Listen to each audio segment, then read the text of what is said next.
네, 안녕하세요. 백설 고준 남자 킬리만입니다. 지난 시간에 코로나가 바꿀 세상이라는 주제를 가지고 이야기를 했습니다. 이 보고서는 키움증권에서 나온 보고서였고요.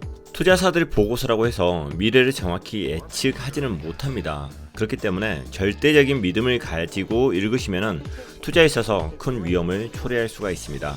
하지만 투자 관점에 있어서 카테고리를 이렇게 나누어 주는 것은 굉장히 중요한 부분이라고 생각을 합니다. 너무나도 잘 정리를 해 주었고요. 이러한 부분들은 투자에 있어서 굉장히 중요한 체크 포인트라고 생각을 합니다. 지난 시간에 코로나가 바꿀 세상에 관한 이 6가지 카테고리를 정리해 보았습니다. 자, 오늘은 그 중에서 금융시장 방향과 변화라는 주제에 대해서 더 자세히 알아보도록 하겠습니다. 자, 첫 번째 주식시장 전망입니다. 반등을 모색하며 2분기에 상승을 예상한다고 하네요. 최근 하락 요인들이 하나 둘 해소되는 과정 속에 있어서 한국 증시는 2분기 이후에 강세가 예상됩니다. 무려 2분기에 코스피 2000포인트가 회복될 전망이라고 이 친구들은 내놓았습니다. 자, 코스피가 2월 중순 기준으로 해서 36% 정도가 떨어졌었습니다. 1439까지 지수가 하락을 했었고 현재 1856까지 회복을 했습니다. 무려 바닥 대비해서 거의 30% 가까이 상승을 한 거고요. 2000포인트면은 조금만 더 올라가면 되는 범위이기 때문에 여기가 사실은 어려운 범위는 아닙니다. 하지만 앞으로 방향 자체가 어느 쪽으로 갈지는 조금 더 지켜봐야 할 것 같습니다. 그리고 미국 대선에 대해서 언급을 했는데 조 바이든이 승리할 가능성이 높아졌다 이렇게 표현을 했어요. 자, 트럼프는 공화당이고 그리고 조 바이든은 민주당입니다. 자, 트럼프의 당선 가능성은 코로나19로 인해서 하락 추세로 전환했다. 그리고 조 바이든의 당선 가능성은 높아져서 현재 트럼프를 역전한 상황이다. 자, 이분이 민주당의 대선 후보 조 바이든이고 조 바이든 같은 경우는 미국 부대통령을 8년 동안 했습니다. 그 당시 대통령이 오바마 대통령이었고요. 그래서 이번 미국 대통령 선거에서는 오바마 지지 세력들이 굉장히 다시 결집되지 않을까 이런 시선으로도 보고 있습니다. 저는 아직까지도 트럼프의 재선에 대해서 더 무게중심을 두고 있는데 이쪽 키움증권 분석가들은 조 바이든의 승리를 더 점치고 있는 것 같습니다. 어찌됐든 조 바이든 같은 경우는 자유무역주의자고 그리고 주식시장에 긍정적인 역할을 할 것으로 분석을 하고 있다고 합니다. 그 이유 중에 하나는 조 바이든이 중국에 대해서 온건파라고 해요. 트럼프가 중국에 대해서 강경파죠. 무역전쟁을 통해서 누가 더 힘이 센지 그리고 트럼프식 자국주의를 통해서 중국에 굉장한 압력들을 주고 있는데 그에 반면에 바이든 같은 경우는 중국 쪽에 온건파였다. 그래서 이런 부분들이 자체가 자유무역에 대해서 굉장히 긍정적인 역할을 할 거기 때문에 주식시장에 긍정적으로 보인다. 이게 이쪽 분석인 것 같습니다. 자, 그리고 주식은 높은 밸류에이션 우려가 해소되었으나 가격이 싸지는 않다. 무슨 말일까요? 자, 밸류에이션이라고 하면은 말 그대로 영어로 가치입니다. 가치. 근데 이 가치 자체는 두 가지 의미로 나누어질 수 있어요. 실제 그 기업이 가지고 있는 내재적인 가치, 내재적 가치. 반면에 시장에서 이것을 평가하는 가치는 틀리겠죠. 그래서 평가적 가치가 따로 있는 거고 그리고 이런 평가적 가치가 숫자로 나오는 게 바로 주식이죠. 주식의 가격이 오르거나 떨어지는 것들. 자, 지금까지 미국 같은 경우 S&P 500이나 그리고 다우지수 같은 경우가 천정부지로 가격이 올라갔었죠. 가격이 이렇게 올라갔었어요. 그러면서 항상 두려웠던 것 자체가 내재적인 가치는 그대로 있는데 양적 완화를 통해서 계속적으로 돈이 투자되면서 이 가격만 올라갔다. 그래서 주식 가격이 계속 올라갔다. 바로 이런 상황 자체가 높은 밸류에이션 상황이었던 거고 현재 코로나 사태로 인해서 주식 가격이 떨어졌죠. 그래서 높은 밸류에이션에 대한 우려가 해소되었다 이렇게 표현을 한 거고요. 그럼에도 불구하고 무려 S&P 500 지수가 30%까지 급락을 했지만은 결코 이 금액은 싸지 않은 금액이다. 다시 이야기해서 지금 주식 가격이 떨어졌지만은 이 평가적 가치 자체가 내재적 가치보다 더 위에 있다. 그닥 싸지 않다. 이렇게 이제 표현을 한 거예요. 그래서 거품이 많이 있었는데 그 거품의 하나가 지금 사라졌을 뿐이다, 이 정도 표현인 것 같습니다. 그래서 시장 자체는 적극적인 매수를 기대할 수 없다, 이렇게 평가를 하고 있는 것 같습니다. 자, 여기서 포라는 것은 뭐 주식하시는 분들은 다들 아시겠지만은 주가 수익 비율을 이야기하는 거고, 밸류에이션을 평가할 때 사용되는 지표라고 보시면 됩니다. 그래서 이 펄을 이용해서 이 주식 자체가 고평가되었다, 저평가되었다, 이렇게 이제 활용할 수가 있는 거고요. 자, 그리고 경기 둔화가 우려되지만은 적극적인 부양 정책의 기대감이 확산될 것이다. 주식 시장이 급락하고 일부 에너지 기업들의 신용 리스크가 부각되고 있다. 자, 에너지 기업들 중요하죠. 셰일가스 업체들 부도 많이 날 수 있어요. 그 부분을 굉장히 중요시하고 있습니다. 그렇지만 연준을 비롯해서 각국 중앙은행들의 적극적인 통화 정책과 함께 각국 중앙정부의 적극적인 재정 정책의 발표로서 그 우려가 완화될 것이다. 현재 주식시장이 바닥 대비해서 30% 정도 상승했는데, 그것은 우리가 우려하고 있는 코로나 사태가 완화되어서도 아니고 경기 침체나 금융위기의 위험성이 없어져서도 아닙니다. 그 모든 것들은 통화정책하고 재정정책에 의해서 반등을 한 겁니다. 그래서 이러한 기대감 자체가 얼마나 오래 갈지 그 상황도 지켜봐야 될 것이고요. 대형 우량주와 코로나로 인한 새로운 기회에 승차하는 종목들이 생길 것이다. 자, 어떤 기업들이 있을 거냐면 제약회사, 그리고 바이오 기술력이 업그레이드 되는 곳, 그리고 온라인 관련 IT 업종, 그리고 생활 필수품 관련 종목군, 그리고 실적 개선 기대감이 높은 우량주가 주목을 받을 것이다. 자, 그리고 코로나와 주가 지수는 어떠한 관계가 있을까요? 코로나 관심에 따라서 주가 지수의 방향성이 결정된다. 자, 재밌는 이야기를 해주었는데, 시장의 관심이 코로나 바이러스로 확산되는 경우에 지수는 변동성을 키우는 경향을 보여왔다, 즉 떨어졌다는 의미고, 그 관심이 완화되자 지수는 상승했다. 즉 코로나가 늘었다, 아니면 완만하게 간다, 줄었다, 이게 중요한 게 아니라 코로나에 대해서 관심을 사람들이 많이 가지면은 투자에 있어서 지수가 낮아지는 거고, 이 관심 자체가 줄어들었다 그러면은 주가 지수는 올라간다, 이런 의미입니다. 자, S&P 500하고 구글에서 코로나라는 단어를 검색하는 이 검색량하고의 상관관계에 대해서 표로 만들어 놓은 것 같은데, 자, 코로나라는 이 검색어 자체가 여기서 급진적으로 올라갑니다. 그리고 3월 중순경부터 해서 이 검색량이 떨어지는 것을 확인을 할 수가 있고요. 하지만 3월 중순경에 해서 이 확진자 자체가 줄지가 않았죠. 계속 늘어났죠. 그럼에도 불구하고 코로나라는 검색어 자체가 줄어드니까 어떤 일이 생겼느냐 하면은 이렇게 S&P 500 자체가 반등을 하더라, 이렇게 주장을 하는 거예요. 검색량이 줄어드니까 S&P 500 지수가 상승하더라. 자, 이러한 현상은 코스피 쪽에서도 있었다. 3월 18일 정도 해서 검색량이 줄어들기 시작을 하니까 여기서 반등하더라, 이렇게 분석을 한 겁니다. 자, 3월 중순 이후에 코로나 확진자 수가 급증하고 있음에도 불구하고 시장의 관심은 약화되었다. 자, 이것은 길리어드 사이언스사에서 비롯해서 주요 제약회사 그리고 바이오 업종이 치료제에 대한 임상 일정이 부각되면서 따른 것으로 추정한다. 자, 그리고 코로나 확진자 수가 급증하고 있음에도 불구하고 증가율이 4월에 고점을 이룰 것이라는 심리적 기대가 코로나 이후에 수혜 종목의 상승을 이끈 것으로 추정을 한다. 자, 다시 말해서 코로나가 갑자기 일어나면서 공포에 의해서 모든 개인 투자자 그리고 펀드 회사들이 현금 확보에 열을 올리다가 정신 딱 차려보니까 여기서도 새로운 기회들이 있겠구나 하면서 제약회사나 아니면은 반도체나 뭐 이런 쪽으로 투자하기 시작을 했다, 뭐 이렇게 볼 수도 있는 거고요. 뭐 여하튼 구글 트렌드를 가지고 분석하는 것도 여러가지 산업에서 많이 사용하고 있는 방법입니다. 자, 실제로 그렇네요. 코로나 바이러스로 제가 구글 쪽에서 검색을 해보니까 3월 초보다는 계속적으로 줄어들고 있다, 이렇게 확인이 되네요. 자, 한국어로 코로나를 쳐도 많이 줄어든 느낌이 들긴 합니다.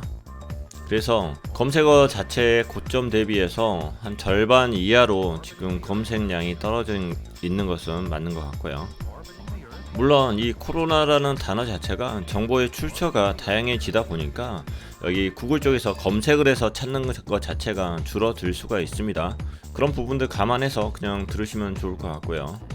자, 지금 현재 이 친구들은 코로나 확진자가 4월에 정점에 다다를 거라고 분석을 합니다. 진짜 이렇게 됐으면 좋을 것 같아요.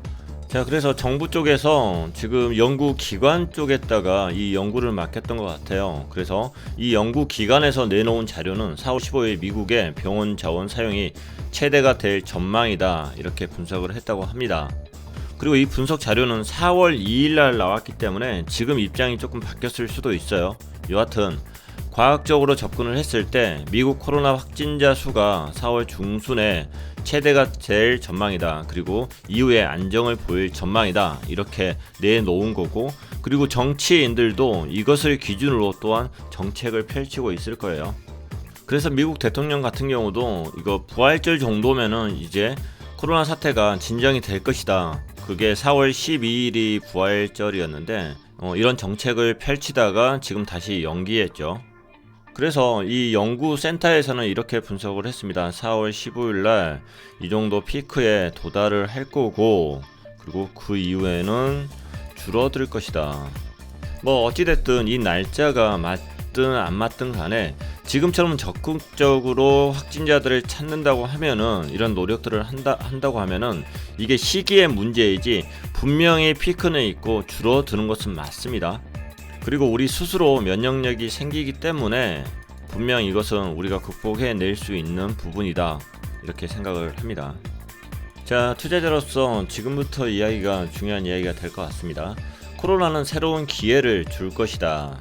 자, 코로나는 더 이상 건강 문제가 아니라 경제적 문제이며 정치적 문제가 될 수 있다. 자, 대부분의 국가들은 사회적 거리 두기를 이야기하고 있고, 국가 간 이동 금지는 물론 사회 공동체 이동을 엄격히 규제하고 있다. 자, 이는 글로벌 경기 흐름을 멈추게 했으며 대규모 고용 불안을 야기시킬 수 있다는 우려가 확산되고 있다. 더 나아가서 공장 가동이 멈추고 설비 투자 또한 멈추게 되면서 경기 회복 속도 또한 약화시킬 것이다. 이 결과 글로벌 경기 활성화를 이끌었던 세계화가 반세계화로 전환을 야기시킬 수 있으며, 향후에는 보호무역 확대라는 정치적인 문제로 이어질 수 있음을 보여준다. 자, 여기서 단어 두 개를 뽑으라고 하면은 저는 반세계화 그리고 보호무역 확대. 코로나 사태가 끝나더라도 이런 형태로 지금 바뀔 수 있습니다. 코로나가 끝나서 무역 규제가 없어졌다고 해서 우리 자유롭게 여행할 수 있을까요? 이런 공포를 가지고 있는데 어느 나라를 갈 수가 있을까요? 한동안은 못 갈 거예요. 자, 그러다 보니까 여행업이나 숙박업 이런 데 같은 경우는 한동안 계속 힘들지 않을까, 뭐 이렇게 예상을 할 수 있을 것 같고요. 자, 코로나는 많은 것을 변화시킬 것이고 새로운 기회를 줄 것이다. 대규모 질병이라는 것은 사회 전반에 걸쳐서 많은 것을 변화시킨다. 유럽의 패스트 같은 경우는 이제 흑사병이었죠. 유럽의 패스트가 자본주의를 태동시켰듯이 사람, 환경, 과학, 경제 등에 대한 논쟁이 더욱더 격화될 것이다. 자, 주식시장 광범위하게 공포와 그에 대한 충격으로 동반 하락을 하게 될 것이고, 이번 코로나19는 과거 대규모 질병 사례보다 훨씬 더 많은 변화를 주고 있습니다. 중국이 우한 지역을 폐쇄했고 유럽과 미국 등은 대부분의 국가들이 이동 금지를 발표하는 등 소통 부재가 확산되었기 때문에 공포 심리는 더욱더 격화되며 금융시장 변동성 확대 요인으로 작용할 것이다. 자, 그러나 코로나19는 치료가 될 것이며 인류는 패스트나 스페인 독감 등 어떤 질병도 극복을 해왔다. 당장은 코로나19에 대해서 모르는 것도 많고 치료제가 언제 나올지도 모르기 때문에 이 공포가 만연해 있는 것은 사실이다. 자, 그렇기 때문에 아직 통제되지 못하고 있는 코로나19에 대해서 낙관적인 전망도 필요 없고 부정적인 전망도 할 이유가 없다. 오히려 이럴 때는 장기적인 사고가 필요하다. 자, 과거에도 전쟁과 질병을 극복하면서 과학기술의 발전이 이어져 왔고 새로운 형태의 사회 문화가 또 다른 기회가 되었기 때문이다. 이번 코로나19도 온라인 기반의 소통, 그리고 5G, AI 등 4차 산업혁명으로 일컬어지는 산업 발전의 속도를 확대할 수 있을 것이며 농업, 기후, 환경, 공공보건 산업에 대한 관심도 커질 것이다. 자, 기존 산업 자체가 완전히 재편될 수 있습니다.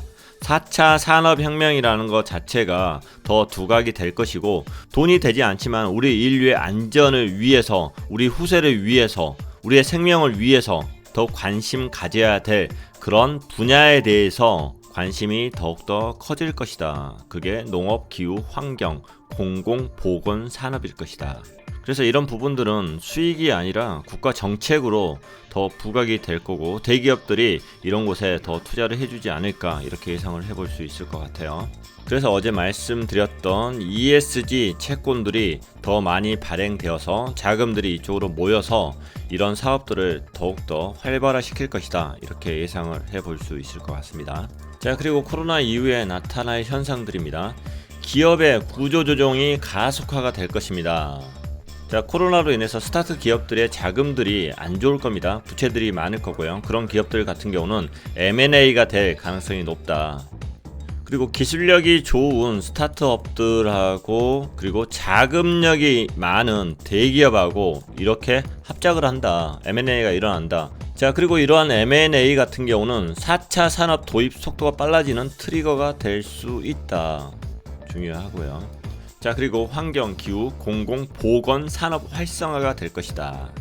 자, 지난 1월달에 세계 경제 포럼에 있어서 2020년 세계 위험 보고서가 발간이 되었었는데, 여기에서 1위부터 5위까지가 환경하고 기후에 관련된 내용이었다고 합니다.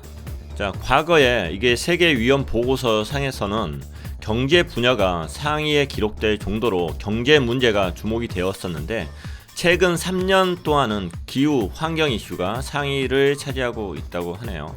자, 그래서 코로나 이후에 시장은 단기적으로 경기 회복에 주목하겠지만은 장기적인 입장에서는 환경과 기후 산업에 주목을 할 거라고 하네요.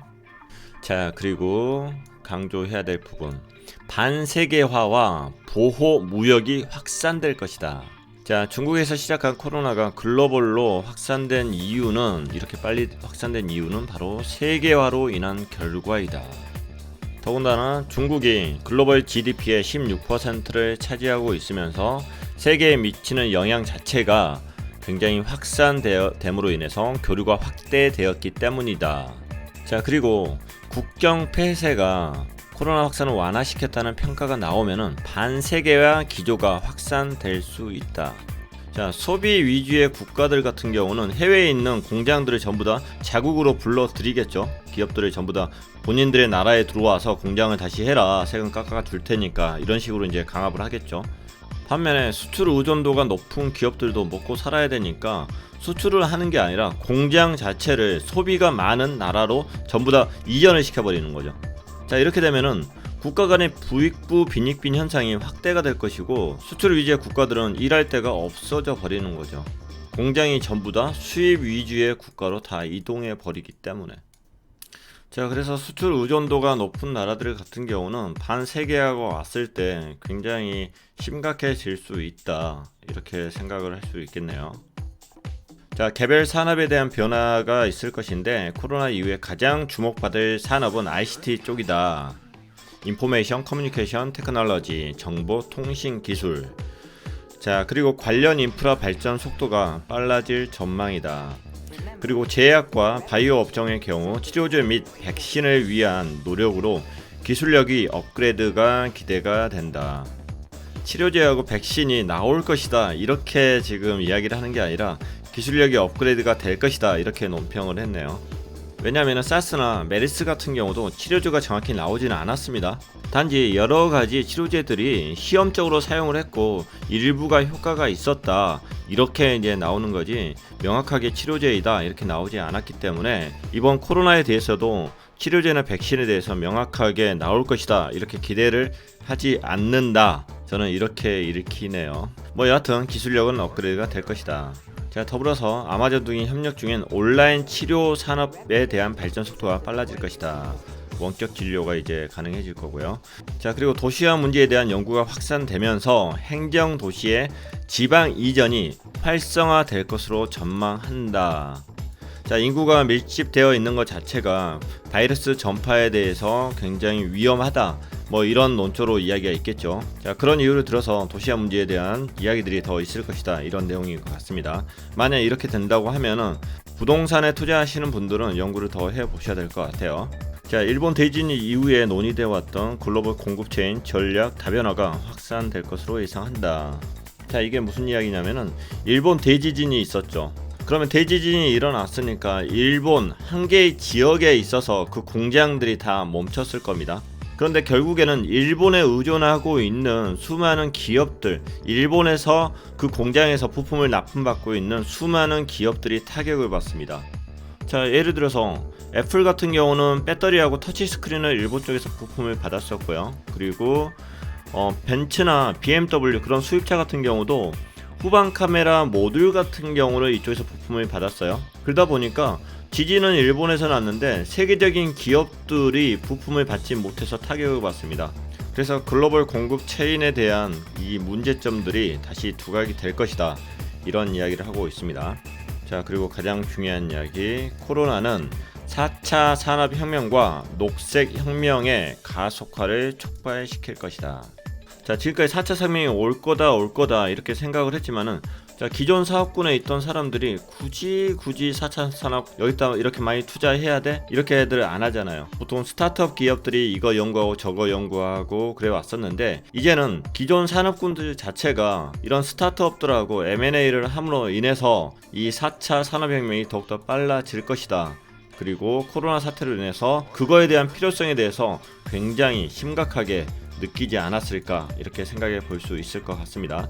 그리고 녹색혁명 같은 경우도 투자해도 돈이 안 되기 때문에 그다지 투자를 안 했죠. 그래서 녹색혁명에 관련된 이야기를 할 때는 굉장히 도덕책 읽는 그런 느낌으로도 읽었을 거예요. 하지만 이번 코로나 사태를 통해서 환경이 얼마나 중요한지, 나만 행복하다 해서 그게 진짜 행복일 수 없다, 같이 건강하고 같이 행복해야 된다, 그런 부분에 대해서 많이 깨닫지 않았을까 싶습니다. 그렇기 때문에 코로나는 4차 산업혁명과 녹색혁명을 더욱더 가속시킬 것이다. 자, 이 관점으로 보시는 것도 좋을 것 같습니다. 자, 코로나 위기 이후에 금융시장의 변화가 있을 거라고 합니다. 한번 도표를 볼게요. 자, 코로나 위기가 올라가면 갈수록 미국 고위험 채권들이 부실화가 될 겁니다. 중앙은행에서 아무리 그 채권들을 다 사준다고 했지만은, 정크펀드까지 다 사준다고 이야기를 했지만은 분명히 부실화되고 있는 거 맞고, 그리고 부도가 나는 것이 분명히 생기긴 할 겁니다. 자, 그러면서 이런 채권에 투자한 국내 사모펀드들이 부실화가 될 거고요. 자, 이런 부실화들은 은행의 손실을 키우게 될 겁니다. 그리고 이것은 BIS의 비율을 낮추게 만들게 되는 거죠. 자, BIS 비율이 무엇이냐? 자기 자본을 위험, 가중, 자산으로 나눈 것을 BIS 비율이라고 이야기를 합니다. 그래서 BIS 비율이 올라가면은 그 은행은 건강하다고 이야기할 수 있을 거예요. 그리고 반면에 BIS 비율이 떨어지면은 위험 가중 자산이 높아지는 거기 때문에 건강하지 않다고 이야기를 할 수 있는 거고요. 그래서 이러한 비율 자체로 은행의 부도 비율이 높은지 낮은지를 판단할 수 있는 거고, BIS 쪽에서 이 비율 자체를 8% 이상으로 유지해야 된다, 그렇게 지시를 했습니다. 자, 이러한 협약들 자체를 바젤 협약이라고 이야기를 하는 거고, 그 시기에 따라서 바젤 협약 1, 2, 3 이렇게 나누어집니다. 이 BIS 비율 자체가 우리가 굉장히 생소하지만은 은행가에서는 굉장히 공포스러운 지수이기도 합니다. 왜냐하면은, 자, 옛날에 IMF 시절 당시에 BIS 비율이 8%에 이르지 못하는 은행은 아예 없애야 된다, 이렇게 IMF 쪽에서 조건을 내건 적이 있습니다. 자, 그래서 실제로 은행들이 막 사라졌죠. 뭐 동아은행, 경기은행, 충청은행, 동남은행, 대동은행, 이런 데들이 전부 다 이 BIS 비율을 맞추지 못했기 때문에 그렇게 사라졌고요. 자, 블랙먼이라는 영화를 보셨는지 모르겠는데, 이 영화를 보면은 외환은행을, 대한민국에 있는 외환은행을 해외로 싸게 팔려고 하는 그 세력들이 있었습니다. 여기에서 그 세력들이 조작을 한 게 BIS 비율인 거죠. 그래서 BIS 비율이란 것은 은행가에 있어서 굉장히 중요한 수치이다. 이렇게 생각을 하시면 될 것 같아요. 또 3,000% 빠졌네요. 뭐 여하튼 은행 손실이 커지면 BIS 비율은 점점 낮아져서 건강하지 못한 은행으로 찍히게 된다. 그리고 부동산 침체가 올 것이다. 그로 인해서 경매 건수는 늘어나고 가계와 기업의 연체는 증가할 것이고 경매 낙찰가율은 점점 떨어질 것이며 부동산의 가치는 하락을 할 것이다. 그러므로 인해서 부동산에 있어서 위험 가중치는 점점 올라갈 것이다. 자, 그런데 부동산은 누구 거죠? 다 은행 거죠, 사실은. 대부분 대출을 끼워서 사기 때문에 내게 아니라 사실은 은행 거일 수 있습니다. 그러므로 인해서 은행 손실은 늘어날 것이고 BIS 비율은 점점 낮아질 것이다. 자, 이게 코로나19가 은행 자본 적정성에 미칠 영향입니다. 즉 은행의 건강성은 점점 떨어지고 BIS 비율은 점점 낮아질 것이다. 자, 이렇게 분석을 했네요. 자, 그리고 부동산 시장은 실물 위기가 은행 위기로 확산될 여부를 결정짓는 큰 변수가 될 것이다. 저도 그렇게 생각합니다. 부동산 시장 무너지면 다 무너지는 것이지 않을까 싶어요. 자, 지금 돈들이 필요해가지고 모든 자산들을 현재 팔고 현금화를 시키는 데가 많이 있습니다. 뭐 주식이든 채권이든 금이든 이런 것은 유동하기가 편하잖아요.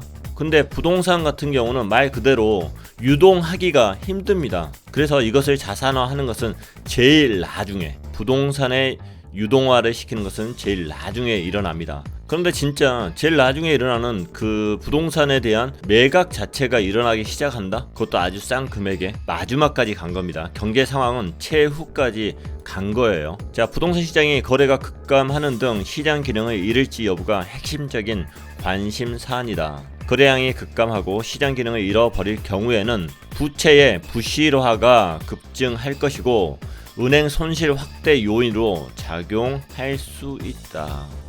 자, 시장 침체 여건에서 일부 주체 매도로 거래량이 급감하는 현상이 발생을 할 것이다. 자, 3월 서울 아파트 거래량은 전월 대비해서 절반 이하로 감소하는 것으로 나타나고 있다. 자, 실제로 현재 가격도 많이 다운하고 있고 거래 자체가 이루어지지 않고 있다고 합니다. 자, 낙찰가율이 경매에 있어서 낙찰가율이 급락할 경우에 은행의 담보 가치가 하락하는 것을 의미하는 것으로 부채의 디레버리지 현상을 야기할 수 있다. 자, 레버리지 같은 경우는 지렛대를 의미하죠. 그래서 돈을 빌려서 우리가 자산을 늘리는 것들, 그런 것을 이제 레버리지라고 이야기를 하는 거고, 디레버리지는 이제 반대의 의미죠. 레버리지가 돈을 빌리는 거라고 이야기를 하면은 디레버리지는 돈을 갚아야 된다, 그것을 의미합니다. 그래서 은행의 담보 가치가 하락할 경우에는 부채를 우리가 갚아야 되는 상황이 생길 수 있다. 담보 가치가 하락을 했다 그러면은 은행 대출 만기 시에 연장이 안 될 것이고 부분 상환을 하라고 요구를 할 겁니다. 그러면서 연체는 증가할 것이고 돈이 없으니까 결국에 경매가 증가될 것이고 그리고 담보 가치는 다시 또 하락을 할 것이고 다시 처음으로 돌아가서 악순환이 계속적으로 늘어나겠죠. 자, 국내 은행의 자본 여력은 미국 상업은행과 비교해서 실질적 기준으로 매우 낮다고 합니다. 미국과 달리 국내 은행의 경우 내부 등급법 기준으로 위험 가중 자산을 계산을 하는데 이 가중 자산은 낮게 산정이 된다고 하네요. 아까 BIS 비율을 계산할 때 자기 자본을 위험 가중 자산으로 나눈다고 했죠. 그럼 BIS 비율을 높이기 위해서는 자기 자본을 올리거나 위험 가중 자산을 낮추면 됩니다.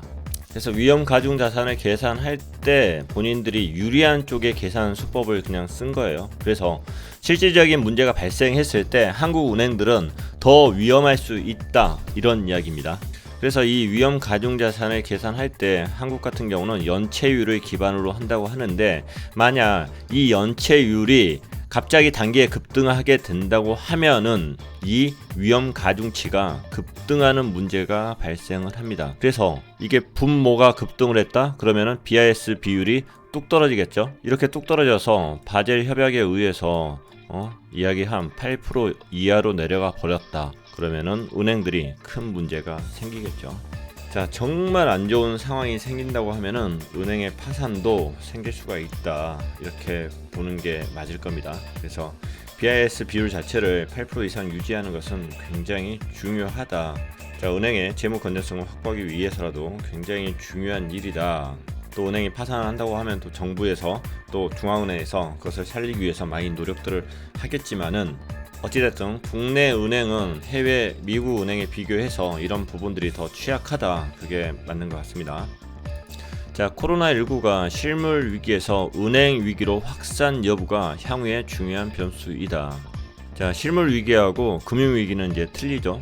자, 쉽게 이야기하면은 우리가 은행에 있으면은 은행에서 돈을 맡기기도 하고 대출을 하기도 합니다. 자, 이렇게 저축을 하고 대출을 하는 주체들은 이제 가게인 거고, 그리고 법인들이겠죠. 그래서 은행에다가 돈을 맡기고 대출을 하는 이러한 존재들이 문제가 생기는 것을 실물 위기라고 이야기하는 거고, 그리고 은행에서 문제가 생겼다, 은행에서 돈이 하나도 없다, 뱅크런 사태가 일어난다, 이게 바로 금융 위기에 해당되는 겁니다. 자, 그래서 가게나 법인들 사이에서 생기는 문제 자체가 이런 이제 실물 경제가 돌아가지 않기 때문에 생기는 이 실물 경제 침체, 이런 문제가 금융 위기로 확산이 될 것인가 되지 않을 것인가, 이것을 관찰하는 게 또 중요한 이제 포인트겠죠. 자, 은행의 부도 위험을 설명하는 게 은행채 스프레드라고 있는데, 이게 2008년 이후에 최고치로 등락을 보이고 있다고 합니다. 자, 스프레드에 관련된 용어가 가끔 나오니까 이걸 설명을 살짝 드릴게요. 다들 아시겠지만, 자, 우리가 이제 국채가 있죠. 국채 같은 경우는 안전한 채권에 이제 속하죠. 안전한 투자채이고, 자, 그리고 지금 이제 은행을 설명하니까 은행채가 있습니다. 만약 국채의 이자율과 은행 채권의 이자율이 동일하다고 하면 여러분은 어디에 투자하시겠어요? 당연히 안전한 국채 쪽에 투자를 하겠죠. 그래서 은행채에 대한 이자는 더 비쌉니다.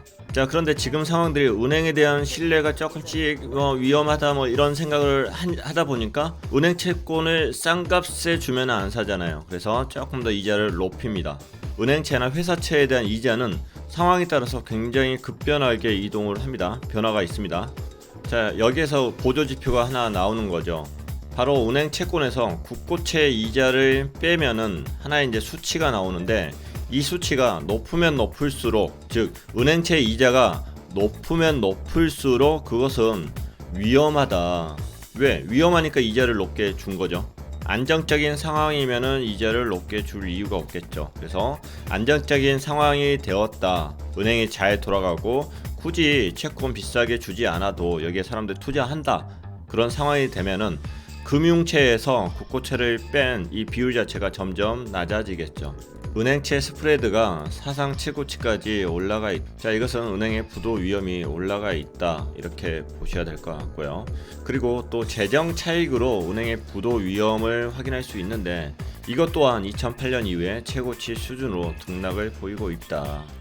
자, 은행은 추가 자본 확충이 없는 한 은행 위기로 확산될 가능성을 배제할 수 없고, 그리고 은행 위기를 차단하기 위해서는 정부 정책이 중요하다. 특히 정부에서 BIS 비율 기준 변경을 통해서 은행의 대출 여력을 늘리는 방안을 채택해야 된다. 자, BIS 비율을 8%로 해놓으면은 돈이 이제 묶여버리는 이제 상황이 온 거죠. 자, 그래서 그러한 비율 자체를 약간 변동해야 된다, 이런 이야기 같습니다. 그리고 무디스를 비롯한 외국계 신용 평가사의 등급 변경과 이에 따른 외국인 투자자의 자금 이탈 여부, 이것 또한 중요한 변수가 될 것이다. 자, 지금 현재 증시 자체가 각국 정부의 정책에 의해서 반등을 했는데, 이제 2차 하락에 대해서 이야기들이 나옵니다. 자, 그리고 그 2차 하락을 이끌 수 있는 게 바로 이런 지수에 관련된 발표 드릴 것 같아요. 여기서는 이제 신용도에 관련된 이제 발표도 있을 거고, 그리고 미국에 있어서 소비지수 그리고 고용지수, 이런 주요 지표들이 굉장히 안 좋게 나온다? 그러면은 그게 바로 2차 하락을 이끌지 않을까, 이런 생각도 해봅니다. 자, 그래서 이런 신용 평가사의 신용 등급에 대한 발표나, 자, 미국에 있어서는 소비와 고용 등의 주요 지표가 어떻게 발표되는지 주목하고 있어야 될 부분이지 않을까 싶습니다. 자, 코로나 위기 이후에 금융시장은 이렇게 바뀔 것이다. 자, 자본이 규제될 것이다. 이것은 소비자 보호를 위한 규제들이 강화된다는 의미입니다. IFRS 9 같은 경우는 금융상품 국제회계 기준을 이야기하는 거고요. 그리고 바젤 3, 아까 이야기했던 BIS에 관련된 이야기인 거고요. 자, 이러한 규제안들을 통해서 충당금과 자본 기준을 강화할 예상이 된다. 자, 이러한 규제로 인해서 은행의 ROE는 떨어질 것이다. 즉 자기 자본 이득은 떨어질 것이다. 은행의 수익률은 떨어질 것이다. 자, 그리고 가계대출 규제가 강화될 것이고 소비자 보호 규제가 강화될 것이다. 자, 그러면서 DSR 규제가 강화될 것이다. 자, 우리가 대출을 규제할 때 LTV라는 것도 있고 DTI라는 것도 있고 그리고 DSR이라는 게 있습니다. 자, LTV 같은 경우는 주택담보 인정 비율을 뜻합니다. 그래서 아파트 가격의 몇 %까지 대출을 할 수 있다, 그런 내용이고요. 자, DTI 같은 경우는 총 부채 상환 비율을 이야기하는 거고, 담보가 있더라도 그 상환 능력을 검증하기 위한 그 평가 시스템이 DTI고요. DSR 같은 경우는 총체적 원리금 상환 비율을 이야기합니다. 다시 이야기해서 아파트를 대출을 하면은 아파트 대출에 대한 원리금뿐만 아니라 신용대출, 자동차 대출, 학자금 대출, 카드 사용한 대출, 자, 이런 것을 전체적으로 총체적으로 갚아야 될 원리금으로 쳐버리기 때문에 그만큼 대출에 대한 기준은 까다로워지고 있다, 이렇게 이제 보셔야 됩니다. 그래서 IB나 투자은행이나 자산관리업에 대한 규제가 강화가 될 거고, 그로 인해서 부동산 등 고위험 투자 비중은 제한을 받을 것이다. 정부가 돈을 푼다고 하는데 이런 규제가 강화될 것이기 때문에 실질적으로 우리 개인한테 은행이 돈을 빌려주진 않을 것 같아요. 은행은 절대로 비 오는데 우리한테 우산을 주지 않습니다. 우산을 뺏어가 버리지. 도대체 그 돈들은 다 어디 가는지 모르겠어요. 결국에 전부 다 자산가들한테 넘어가겠죠. 자, 이번에는 낙관적인 시나리오입니다. 금리와 수수료가 정상화될 것이다. 대출 및 예금 금리에 대한 정부의 개입이 축소되면서 은행의 수익성과 이익 안정성이 올라갈 것이다. 감독 당국의 정책 기능이 축소되어야 하며 나아가서 정부 투자 은행의 시장 개입이 축소되어야 한다. 그런데 정부에서 돈을 풀었는데 정부가 개입을 안 할 수가 없죠. 더 많이 개입을 하려고 들겠죠. 자, 그리고 자산관리 서비스 측면에서는 고수익 상품을 추천하는 방식에서 정보와 자산 배분 서비스 수수료 부과로 변경될 것이다. 자, 경기가 좋을 때 같은 경우는 투자 회사에서 고수익 상품들을 많이 추천하겠지만은 경기가 안 좋은 상태에서는 고수익 상품을 추천할 수가 없겠죠. 대부분 불안하기 때문에 그 불안 심리들을 이용해서 자산에 대한 배분을 하는데 더 많이 신경을 쓸 거라고 생각합니다. 그래서 자산 운용사 같은 경우에는 고수익 상품을 추천을 못하니까 수익이 안 나니까 그것을 정보하고 자산을 배분할 때 그런 서비스를 제공하고 수수료를 받을 것이다, 이런 의미 정도로 해석하면 될 것 같은데요. 그래서 서비스 수수료에 대한 정상화가 생길 것이다. 그런데 이런 것들은 정보 서비스에 대한 저작권 보호 등 규제가 강화되는 게 선결되어야 한다. 전체적으로 큰 의미는 없는 내용 같아요. 자, 그리고 빅데이터에 대한 정책적 지원이 생길 것이다. 자, 핀테크 온라인 플랫폼 중심의 빅데이터 산업에 대한 정책적 지원을 대형 금융회사로 전환시킬 것이다. 자, 마이데이터 사업을 대형 카드사에 허용하며 이를 통한 다양한 데이터 활용이 허용될 것이다. 자, 마이데이터 사업 같은 경우는 이런 경우인 것 같아요. 마이데이터 사업 같은 경우는 예를 들어서 우리 이제 카드를 사용을 하잖아요. 카드가 여러 개 이제 사용할 수 있는 거고, 근데 그 카드를 사용한 이력들을 내 핸드폰 앱에서 전부 다 관리를 해줘요. 통합적으로. 카드사가 틀린데. 그래서 카드사에 있는 정보 자체가 이쪽 앱으로 자연스럽게 내 정보가 이동을 한다. 그러면서 하나의 새로운 플랫폼이 탄생을 한다. 아니면은 내가 핸드폰을 들고 다니면은 나의 이동 거리나 내가 얼마만큼 운동을 하고 있는지, 얼마만큼 뛰어다니는지 그런 정보들이 있죠. 이게 의료 시스템으로 넘어간다. 물론 개인이 다 동의를 해야 되는 거고요. 이런 분야들이 굉장히 많습니다. 이런 것을 마이 데이터 사업이라고 이야기를 하는 거고요.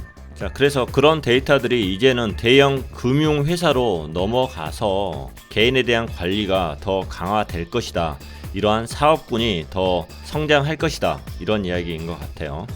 자, 마이데이터 사업을 통해 추출한 고객 정보를 활용해서 자산 관리업 성장을 유도할 것이다. 자, 이제 그래프 몇 개만 보고 넘어가도록 하겠습니다.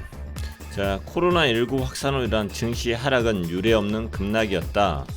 과거의 대표적인 급락 사례들을 몇 개 뽑아봤습니다. IT 버블이 있었고, 2008년 금융위기가 있었고, 그리고 2011년 미국 신용 등급 강등이 있었고, 그리고 미국 무역 전쟁이 있었고, 이번에 코로나19가 있습니다. 자, 이번에 코로나19 같은 경우는 첫 코로나 확진자가 나오고 나서 41일 만에 35.6%가 하락을 했어요. 41일 만에. 자, 이 정도를 이야기하죠. 그래서 이 코로나 같은 경우는 41일 만에 여기까지 떨어졌어요. 100% 있던 것 중에 무려 35.6%가 41일 만에 이제 떨어진 거고, 그리고 IT 버블 같은 경우는 125일이 걸렸답니다. 125일이면은 여기 정도 되죠. 여기가 IT 버블. 그리고 2008년 금융 위기는 205일이 걸렸고요. 여기에 걸리죠. 자, 금융 위기가 이 컬러입니다. 이 컬러. 그래서 2008년 금융 위기는 205일이 걸렸고요. 그래서 코로나19가 증시 하락을 가져온, 굉장히 짧은 시간 내에 증시 하락을 이렇게 가져왔다. 그래서 이 위기는 굉장히 큰 위기다, 이런 이야기를 하고 있는 거고, 그리고 IT 버블 같은 경우는 실질적으로 43.8%까지 떨어졌어요. 더 떨어지는 거예요. 그리고 2008년 금융 위기 같은 경우는 54.5%까지 떨어졌답니다. 자, 여기까지 떨어진 거죠. 자, 이번 코로나19는 앞선 사례들보다 하락이 크지 않지만은 여전히 전 세계적으로 확산세가 지속되고 있는 점은 관련 리스크를 높이는 요인이다. 자, 각국 정부에서 지금 위기 대응을 잘해서 이게 더 올라갈 수도 있지만은 IT 버블이나 2008년 금융 위기만큼 떨어지지 않았기 때문에 아직도 더 떨어질 폭이 더 많을 수도 있다, 이렇게 받아들이면 될 것 같습니다. 자, 과거 2000년 IT 버블이나 2008년 금융 위기 등과 같은 사례는 특정 산업에서 시작된 충격이 경제 전반으로 전이되는 양상이었다. 그 결과 실물 경제에 충격을 미치며 기업들의 실적이 조정되기까지 상당한 시차가 존재했다. 그러나 이번 코로나19 사태는 바이러스로 인한 기업들의 생산 차질, 그리고 소비 둔화 등 실물 경제에 즉각적인 영향이 있었다. 자, 그 결과 증시의 조정이 바로 발생을 했고, 곧이어서 실적 전망이 하향으로 가기 때문에 뒤따라서 투자 심리가 악화되고 있다. 자, 지난 2008년 금융 위기하고 이번 코로나19 사태에 대해서 업종별로 등락을 확인해 보았습니다. 공통적인 것은 조선, 기계, 상사, 자본재, 건설, 건축, 철강 등 전통 제조업의 약세가 두드러졌고요.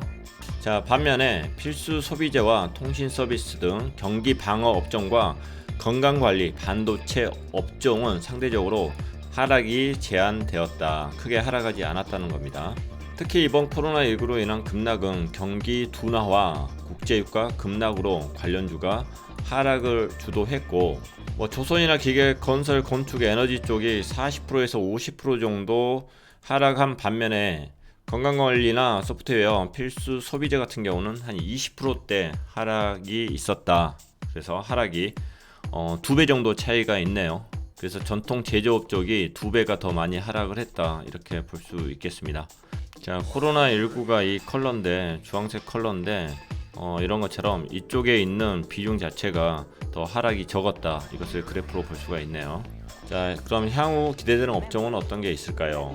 과거 증시 급락 이후 증시 반드시 저가 매수세에 입각한 민 리버션이 발생했다. 평균 회귀했다는 거니까 그냥 반등을 했다, 그냥 그런 의미입니다.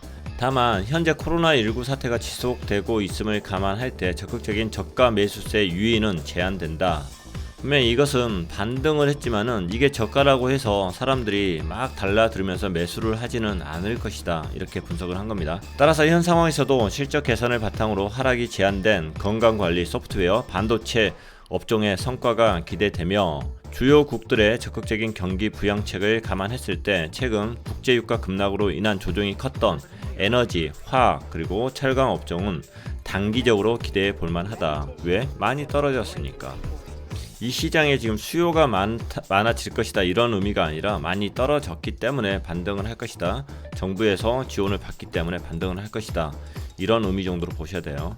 자, 아까 위에서 이제 주가에 관련된 부분을 이제 봤는데, 자, 이 그래프는 주가에 관련된 그래프고요. 얼마만큼 이제 떨어졌는가, 그거에 관련된 거고, 주황색 같은 경우는 실적입니다. 실적이 얼마만큼 떨어졌는가.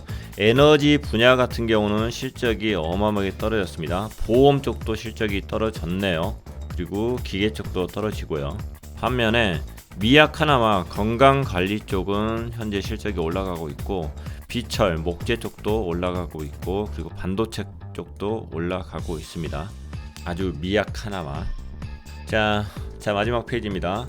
당분간 기업들의 실적 전망의 하향 조정은 불가피하다. 과거 기업들의 실적 전망이 악화되는 국면에서 퀄리티 또는 우량주는 시장 대비 양호한 성과를 기록했었다. 과거의 우량주는 괜찮았다고 이야기를 하네요. 불확실성이 높은 국면에서는 안정적인 이익 창출과 재무제표의 건전성이 보장되는 기업에 대한 매력이 증가한다. 단순히 주식이 떨어졌다 다시 회복한다 그런 게 아니라 중간에 폐업을 할 수 있는 상황들도 생기기 때문에 재무제표가 건전한 쪽에 더 투자하시는 게 더 옳다, 뭐 이런 이야기 같고요.